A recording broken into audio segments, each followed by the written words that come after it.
Então, como nós vimos na aula de memória externa, a RAID é um conjunto de memórias externas que vão se agrupar para trabalhar de forma conjunta, né? Então, o armazenamento secundário possui o menor desempenho, nós sabemos disso, né? Porque ele está mais longe do processador. Quanto mais longe do processador, mais distante é que um sinal elétrico tem que percorrer e voltar. Então, a ideia é quanto mais distante, mais longe, quanto mais próximo, mais rápido a leitura e a escrita, né? E aí nós temos a memória secundária como a mais lenta possível, né? Tanto na leitura quanto na escrita, quando a gente compara com o cache e com a memória RAM. Então, a solução para isso é fazer paralelismo, né? Então, o RAID, ou RAID, né? Conjunto de discos independentes, né? Array redundante é um vetor redundante de discos independentes. Aqui não é bem verdade, certo, pessoal? Diz, existe 7 tipos, não, são os 7 tipos mais conhecidos. Mas existe muito mais, certo? Tem o RAID 10, tem o RAID 10 mais não sei quanto, tem RAID aí de tudo quanto é jeito, certo? Todo dia alguém inventa um novo tipo de RAID, né? Que é justamente como é que o sistema operacional ou a placa-mãe ou uma placa dedicada vai enxergar e vai tratar os dados, né? Tanto na hora da leitura quanto na hora da escrita. Então nós falaremos sobre esses 7 tipos de RAID. Então, o primeiro é o RAID 0, que é o que eu tenho no meu computador, certo? É o stripping, ou faixa. Significa o quê? Que eu vou dividir esse meu disco em várias faixas, certo? Então utiliza N discos. Não é um RAID verdadeiro porque ele não tem redundância. A ideia do RAID é justamente ter essa redundância de dados, uma maior segurança, né? Novamente, não é uma segurança contra hackers, né? Contra vírus ou contra... A segurança é a perda de dados, ok? Então, no caso do RAID 0, significa o quê? Se você perder um disco, você perde os dois, né? Na verdade, o sistema operacional não vai conseguir restaurar os dados, ok? Se com 2 discos o problema é grande, com 3, com 4, com 5, com 6, a probabilidade de dar problema aumenta, né? Então, apesar de aumentar o desempenho, tanto na leitura quanto na escrita, né? Fica muito mais rápido você fazendo com 3, 4, 5, N discos, né? Porém, se um deles falhar, o sistema operacional não vai conseguir recuperar os dados e aí você perde tudo, ok? Então é bom ter uma cópia de segurança aí para evitar que você perda seus dados. Então, utiliza N discos, não é um RAID verdadeiro porque ele não tem a redundância, mas trabalha com os discos cooperando entre si, né? Então, os dados são distribuídos por todos os discos, solicitações diferentes podem ser atendidas em paralelo, né? Vamos supor o seguinte, que eu tenho um vídeo que está tocando e eu tenho um servidorzinho de banco de dados lá qualquer, né? Então, o vídeo pode estar acessando o primeiro disco e o meu servidor de banco de dados está acessando o outro. Então, um não vai esperar que o outro termine de fazer uma leitura ou uma escrita para a outra requisição ser atendida, né? Elas podem ser feitas em paralelo. Como os dados estão colocados espalhados em vários discos, pode ser que alguém queira um dado que está aqui e outro que está aqui, né? Eu posso dividir meus dados entre os discos, né? Então, um pedaço do dado pode ser carregado aqui, outro pedaço do dado pode ser carregado aqui. Então, gera bastante desempenho, tanto na leitura, quando eu falo em carregar, quanto na escrita, né? Então, principais características, né? Alta capacidade de transferência, porque os dois podem transmitir paralelo, né? Leitura e na escrita. A capacidade total é o somatório dos N discos. Então, no meu caso, eu tenho um disco de 1 tera com outro disco de 1 tera, né?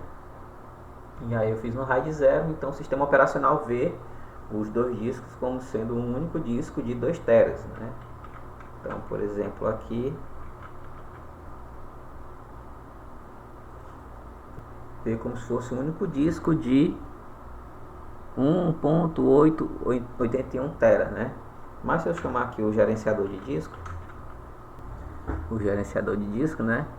Ele vai ver aqui que a unidade é tem um disco de 931.51, que é o disco 0, e tem o disco 1, que é o 931.51, disco 2, né? Então, eu fiz esse RAID com 2 discos de mesma marca e mesmo modelo. Foi uma coincidência muito grande, né? Mas você pode fazer com discos de tamanho diferente. O que é que vai limitar, professor? É o mais lento. Okay? Se você tem um mais rápido e mais lento, então ele vai limitar pelo mais lento. O tamanho não é problema. Ok? Então, veja que unidade ele é um disco distribuído do tipo dinâmico. Alta taxa de solicitação de entrada e saída, né? Então ela é muito legal quando você tem muita entrada e saída, ou seja, várias requisições ao mesmo tempo, ele consegue dar conta. Quanto maior for a faixa, né? Quanto maior for a faixa, F1, F2, F3, assim, maior o desempenho, mais discos disponíveis, né? Por que, professor?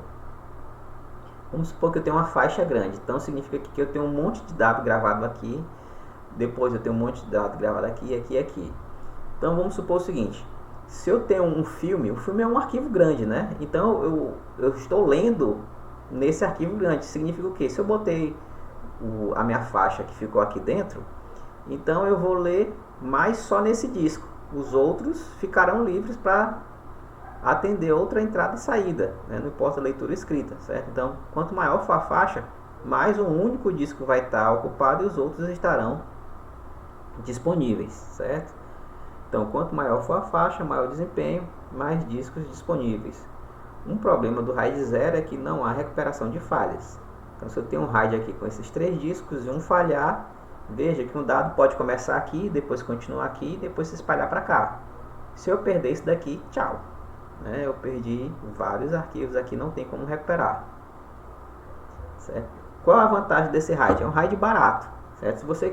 Se você não tem dados tão precisos, se você pode perder os dados ou é fácil você fazer um backup e restaurar depois, então se você precisa de muita entrada e saída, né, utilize o RAID 0, ele é barato, você pode fazer com 2 discos, ok?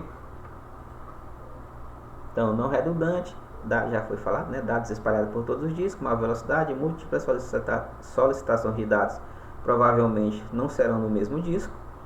Discos buscam em paralelo, um conjunto de dados provavelmente será espalhado por múltiplos discos, né? Então vamos supor também, se eu tenho um arquivo que é muito grande, ele pode, ou coincidentemente, né? Uma parte ficou aqui, outra parte ficou aqui, então pode ser buscado em paralelo, ok? Mas também eu posso pegar um arquivo A e um arquivo B e um arquivo C, né? Nesse caso aqui os 3 sendo transmitidos em paralelo. Então, eu tenho aqui vários discos físicos, né? Mais o software, o sistema operacional, vai enxergar como se fosse um único disco. Veja que eu tenho faixa 1, 2, 3, blá, blá, blá, faixa N. O sistema operacional vai ver como um único disco com N faixas, certo? É o somatório da capacidade. Professor, você está falando de RAID por software e RAID por hardware, né? Então, você vê aí no YouTube, depois vocês pesquisem, né, como é que você faz RAID, né? Você pode fazer pela BIOS, se sua placa-mãe, hoje praticamente todas as placas-mães têm esse recurso, né? Eu posso botar meu sistema operacional no RAID? Pode, só que no caso só dá se for por via hardware, certo? Porque quando o sistema operacional for ser carregado, ainda antes de instalado, então a BIOS já vai reconhecer aqueles 2 discos como sendo um único disco, certo? Então quando você for instalar seu sistema operacional, você instala no RAID. Se você quiser fazer um RAID por software, então tem que ser em discos separados, né? Professor, eu posso fazer RAID com meus 2 SSDs? Melhor ainda, certo? De preferência na BIOS, né? Fique à vontade, dá para fazer. Então falamos do RAID 0, que a gente viu que não é um RAID propriamente dito. E vem o nosso primeiro RAID mesmo de fato, que é o espelhamento. Significa o quê? Que você precisará de 2N discos, onde esse N é a quantidade de discos espelhados, né? Então é a cópia, né? Então se eu tenho um disco, eu tenho uma cópia dele. Se eu tenho um RAID com 3 discos, né, eu teria que ter 3 a mais, certo? Ou seja, tudo que foi copiado aqui vai ser copiado aqui, né? É um espelho, né? Tudo que está aqui vem para cá, tudo que está aqui vem para cá. Você pode fazer com a quantidade de discos que você quiser, né? Então, duplicação de dados, isso é tempo real. Toda vez que eu gravar um dado aqui, eu também vou gravar um dado aqui, certo? Então, isso é paralelo. Então, é usado para dados críticos. Se você precisa dos dados, não pode perder esses dados têm que estar disponíveis o tempo todo. Então, é indicado que você utilize o espelhamento. Pode alcançar o dobro da velocidade na leitura do RAID 0, certo? Então, o RAID 0 é rápido, mas o RAID 1 é mais rápido ainda, certo? Porque você pode dividir, né? Vamos supor que você quer 100 MB que está bem aqui, nessa fatia aqui, né? Então, o que vai acontecer? Eu, em vez de ler 100 MB aqui, eu leio 50 MB aqui e 50 MB aqui, certo? E os outros discos ainda estarão disponíveis, né? Então, pode ter essa grande vantagem na leitura, né? E na escrita, professor? Na escrita não tem ganho nenhum, né? Digamos, se você quer gravar 100 MB aqui, você também vai gravar os mesmos 100 MB aqui, né? Então, na verdade, você não grava 100, você vai gravar 200, né? 100 MB aqui, 100 MB aqui. Já na leitura não, é diferente, né? Você quer ler os 100 MB, você vai ler os 100 MB, só que 50 aqui e 50 aqui. A leitura pode ser atendida por qualquer um dos discos, também tem essa vantagem, né? Se por acaso alguém está gravando alguma coisa aqui, alguma outra fatia, mas você quer ler F1, então continua gravando aqui que você está, mas eu vou ler F1 do outro disco, ok? Pode ser feito. Leitura pode ser atendida por qualquer disco, menor tempo de acesso livre, isso vai garantir que a leitura seja rápida, né? Escrita feita em paralelo, limitada pelo mais lento. Então, por isso que eu falei, não é obrigatório, né? Mas é interessante que você utilize discos de mesma velocidade. Não precisa ser da mesma marca, certo? Não precisa ser da mesma marca, não precisa ser o mesmo modelo. O interessante o indicado é que seja de mesma velocidade. Inclusive, professor, eu quero fazer um RAID de HD com SSD. Faça, né? Mas ele vai ficar limitado pelo mais lento, né? Então, um grande problema do RAID 1 é o custo, né? A capacidade final é a metade da capacidade total. Então, digamos que aqui eu tenho 1 tera, 1 tera, 1 tera, 1 tera, 1 tera, 1 tera. No total, eu tenho 6 teras aqui. Porém, o sistema operacional vai enxergar apenas 3 teras. Então, os discos estão espelhados, os dados estão espalhados pelos discos, 2 cópias, né, de cada faixa em discos separados. Então, tem a cópia. Tudo que está gravado aqui também está gravado aqui, assim com todos os outros. A leitura pode ser feita em qualquer um deles, gravação em ambos. Recuperação é simples. Vamos lá, esse disco aqui morreu, então esse aqui começa a atender sem problema nenhum, certo? E aí no dia que você comprar outro disco lá e dizer que faz parte do RAID, o que é que ele vai fazer? Tudo que está aqui ele traz de volta para cá. Então a recuperação é simples, troca de disco com defeito, sem paralisação. Qual o problema? É que ele é caro. Dos 6 TB que eu tinha aqui, né, eu só tenho disponível 3, a metade do total. Nós temos aqui o espelhamento, agora eu vou para o RAID 2, o acesso paralelo. Bem, como é que ele funciona? Eu vou ter aqui discos separados, né, com coisas diferentes. Eu tenho uma quantidade de discos que armazenam dados e uma quantidade de discos que armazenam paridade. Então, neste caso, a participação de todos os discos numa solicitação de entrada e saída. Significa o quê? Que eu quero gravar, qualquer coisa que eu for gravar, ele vai ser quebrado em todos os discos. Vai ser escrito uma parte aqui, uma parte aqui, uma parte aqui, uma parte aqui, em todos os discos que fazem parte do RAID 2. E, baseado no que foi gravado, eu vou também gravar a paridade aqui nos discos de paridade. Certo? Então, a participação de todos os discos.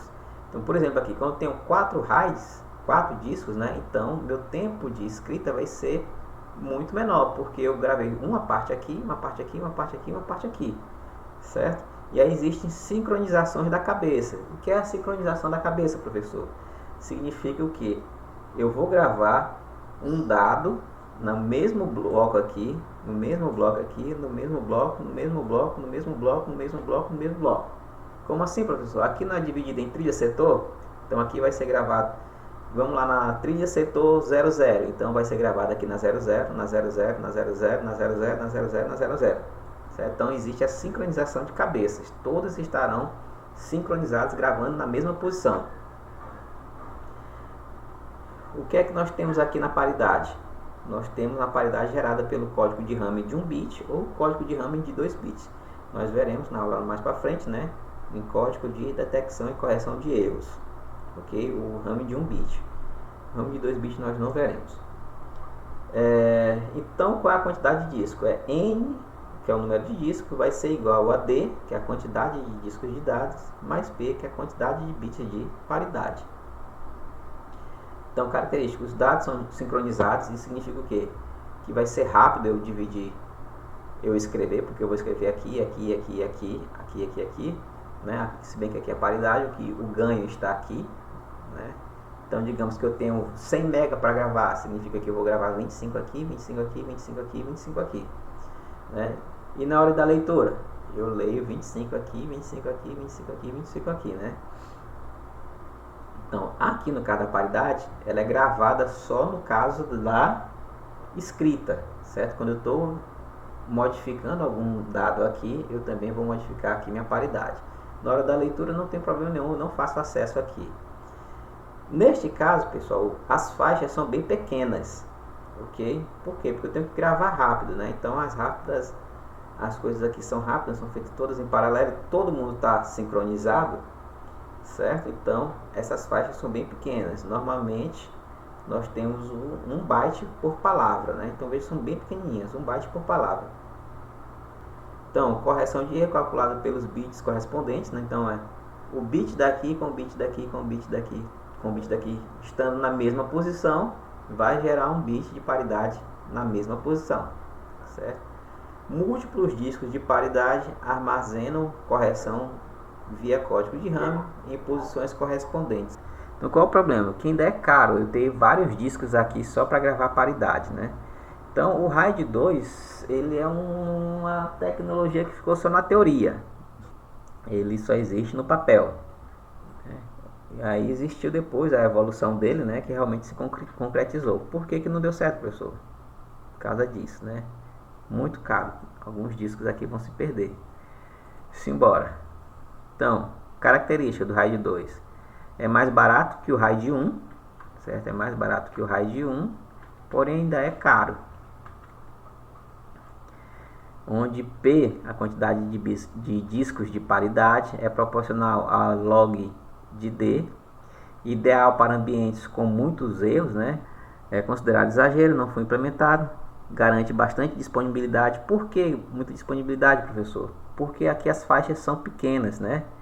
Então você lê as coisas aqui muito rápido. Então, se eu leio muito rápido, significa que em pouco tempo todos os discos estarão liberados, certo? Maior capacidade de transferência. Então, quando é que isso daqui é ideal, professor? Quando você tem transações, né, requisições que são pequenas. Por exemplo, eu tenho um banco de dados, por exemplo, da Amazon, ou alguma coisa assim que faz muita entrada e saída. Você quer ler e escrever, mas geralmente você lê e escreve dados bem pequenos, né? Não é como, eu quero escrever aqui um Blu-ray. Não, o Blu-ray é vários gigas numa lapada só, né? É um arquivo grandão. Mas aqui não, quando você faz um sitezinho de compras, né? Qualquer que seja, as requisições são pequenas, são poucas, você não manda uma carga de dados muito grande, né? E aí você escreve, né, muito rápido aqui. Ou seja, em pouco tempo todos os discos estarão disponíveis, né?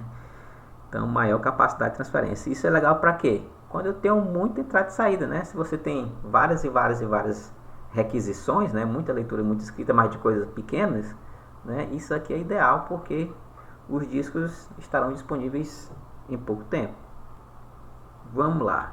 Continuando ele com acesso paralelo, né? Só que aqui no caso o RAID 3. Né? O RAID 3 é uma implementação do RAID 2, só que não tão caro. Né? Também é acesso paralelo. Então significa o quê? Que quando eu vou gravar, eu gravo aqui, aqui, aqui, aqui e aqui. Todas as cabeças estão sincronizadas. Né? Os dados serão gravados nas mesmas posições. As fatias são bem pequenas, provavelmente 1 byte por palavra. E a diferença é que em vez de ter vários discos de paridade, eu tenho apenas um único disco de paridade. Certo? Então, essa a organização, todas as características que nós temos lá do RAID 2, nós teremos aqui no RAID 3. A diferença é bem aqui, eu só tenho um único disco de paridade. Então, um bit de paridade simples é calculado para conjuntos de bits individuais na mesma posição, ou seja, em posições sincronizadas em todos os discos de dados. Então, eu tenho apenas um único disco de redundância, não importa o tamanho do disco de D, né, dos discos, a quantidade de disco de paridade. Bit de paridade simples para cada conjunto de bits correspondentes. Então, não importa se eu tenho 10, 20, 30, 40, 50 discos de dados, eu só vou ter um único disco de paridade. Dados sobre a unidade com defeito podem ser reconstruídos a partir de dados dos discos restantes, certo? Então, se um disco aqui morreu, por exemplo, o 2, com as informações que estão aqui, aqui, aqui e aqui, eu consigo restaurar o disco aqui. Então, enquanto eu não tiver o disco lá para substituir, o sistema operacional ou o controlador do RAID consegue restaurar o dado e entregar o dado como se o disco estivesse funcionando na boa. Taxa de transferência muito alta, né? Aqui ele consegue transferir muita coisa, né? Então, quem precisa de muito desempenho na leitura e na escrita, está aí uma solução, né? Então, ainda continuando com o RAID 3, quando houver uma falha, né? Quando um disco parar, então a unidade de paridade vai ser acessada, né? Dados, não, às vezes, pessoal, nem é o disco inteiro parar, mas pode acontecer, por exemplo, você já deve ter ouvido falar em bad block, né? Que é o que? Que é um blocozinho aqui que eu não consigo nem mais ler nem escrever, né? Então o sistema operacional não vai conseguir ler ou escrever um dado que está aqui, um blocozinho aqui. Então, com o dado de paridade que está aqui, o sistema operacional consegue recuperar o dado que tem, né? Então o sistema operacional vai dizer, olha, tem um blocozinho aqui que está com defeito, quando puder troca o disco, bota um disco novo aí para fazer a restauração dos dados, né? Então é possível reconstruir ou substituir uma unidade inteira. Como é que funciona a reconstrução? É pelo bit de paridade, né?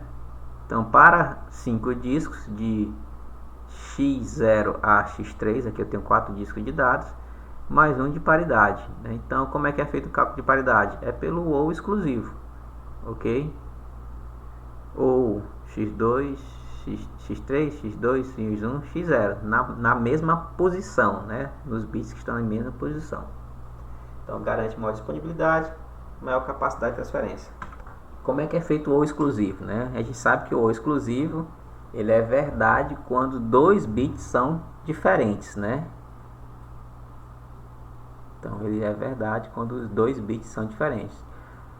Ou 0 ou 0 dá 0.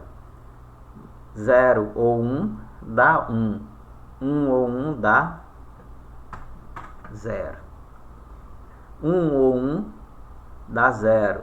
0 ou 0 dá 0. 0 ou 0 dá 0. 1 ou 0 dá 1. 1 ou 1 dá 0. 0 com 0 dá 0.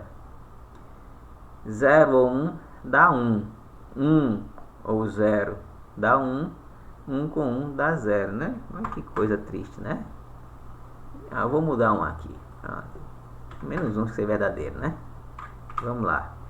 0 ou 1 dá 1. 1 ou 1 dá 0. 0 ou 1 dá 1. Se você prestar atenção, pessoal, você pode fazer esse cálculozinho, né? Combinando esse com esse, o resultado combina com esse, o resultado combina com o próximo, que combina com o próximo, que combina com o próximo. Você pode fazer assim, né? Ou de forma prática, mais rápido, você vê aqui, ó. A quantidade de bits 1 aqui é ímpar? Não. Se é não, é zero, é falso. A quantidade de bits 1 aqui é ímpar? Não. Falso. A quantidade de bits 1 é ímpar? Não. Falso. A quantidade de bits 1 aqui é ímpar? Sim. Então, verdadeiro. Certo? Vamos supor aqui, vou até deixar aqui, vou fazer uma cópia aqui, deixar aqui para ninguém ver, né? Vamos lá, vamos restaurar esse negócio. Então, lembrando, a quantidade de bits 1 tem que ser ímpar. Aqui está dizendo que é ímpar, não, né? Não é ímpar. Se não é ímpar, é porque é par, não é verdade?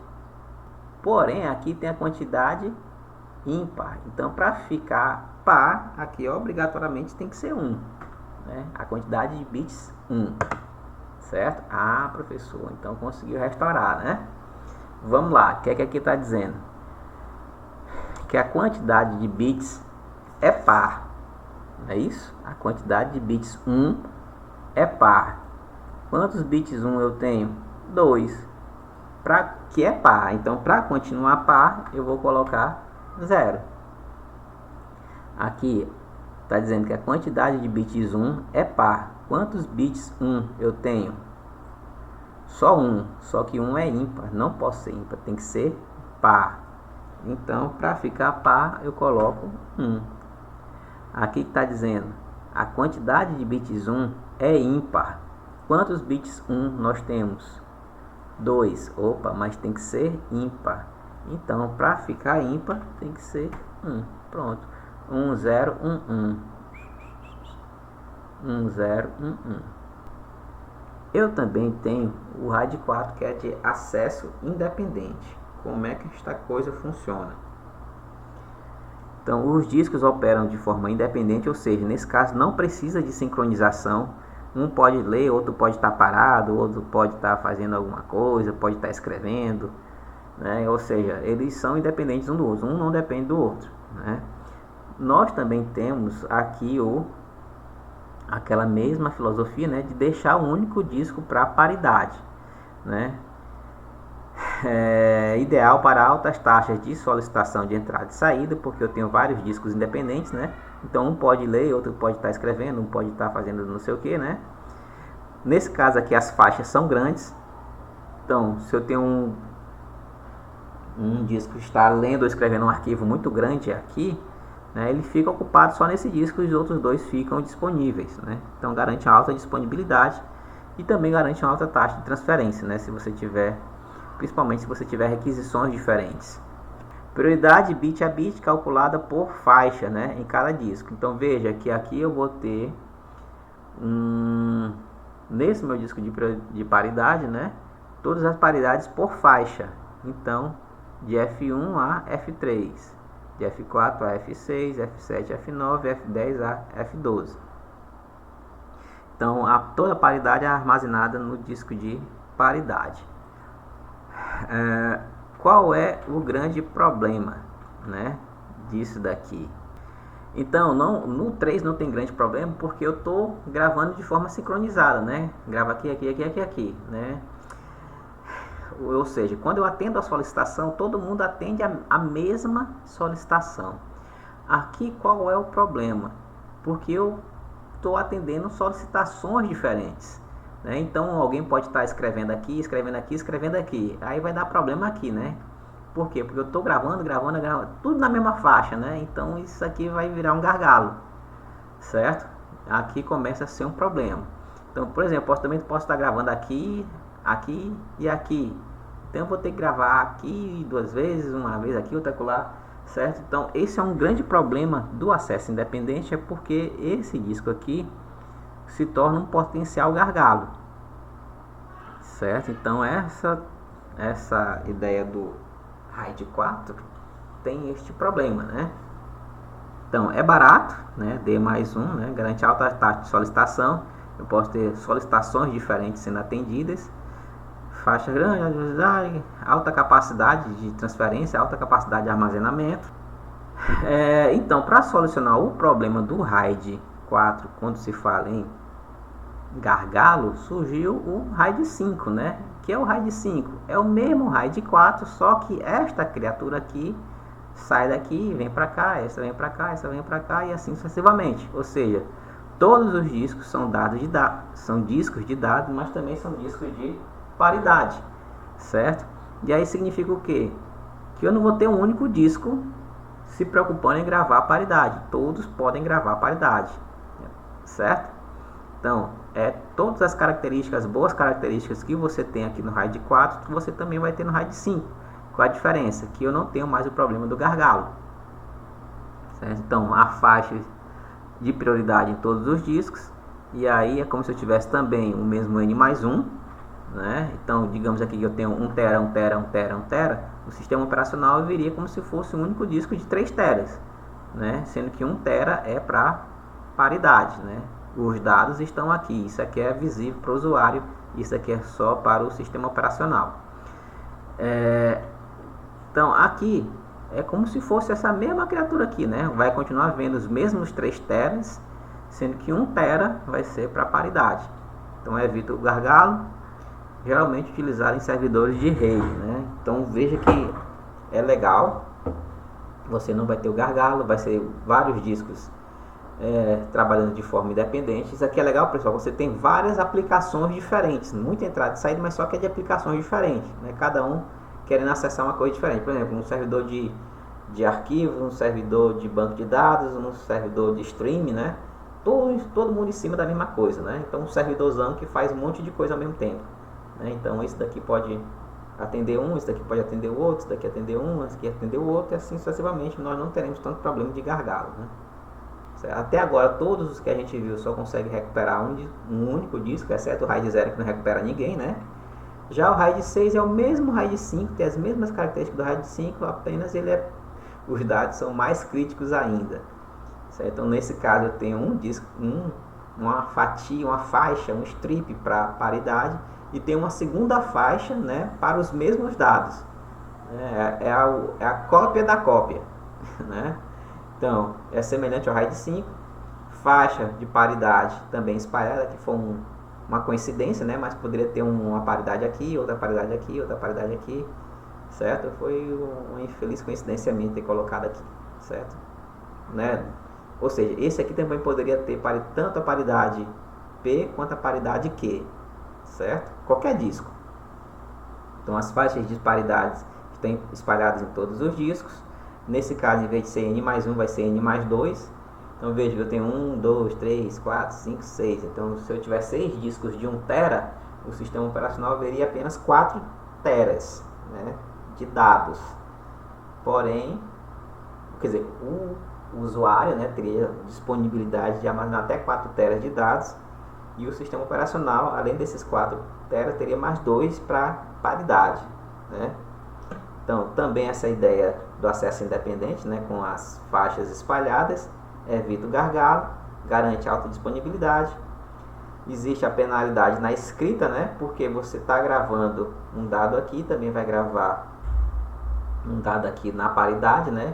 Como você está escrevendo, pode escrever em todos os discos, né? Então, pode ser que um disco está gravando no lado um dado, mas também tem que esperar acabar essa escrita para poder escrever a paridade. Ou diferente, alguém está gravando a paridade aqui, mas alguém quer gravar um dado. Então, espera um pouquinho, que daqui a pouco ele vai estar liberado, né?